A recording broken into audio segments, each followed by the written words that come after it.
Mawusuke ukhuleka entabeni usuke ukhuluma nomuntu wakini ongasekho owaphelela ehlane.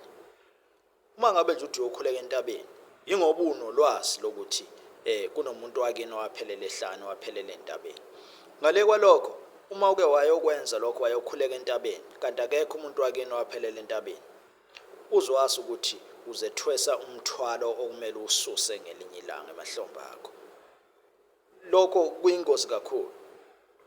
Uzithwesa umthwalo, uzozithwesa isimo somoya abangafanele ngoba ushushe maningi amathuba ukuthi wena uzozikhulekela uzonxusa noma uzophahla abantu bakweminye imisi nabantu bakwezinye indawo.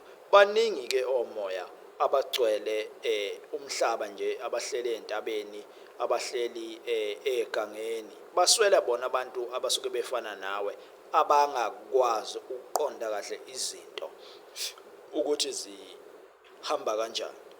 Usuzobuya ke nalomthwalo osuthwele walaba bantu obubaphahla entabeni uthi wena uyophahla abantu bakini kanti akekho umuntu wakini osentabeni. Sokumele kususwe ke yonke lento osuzithwese yona ngenxa yokungazi.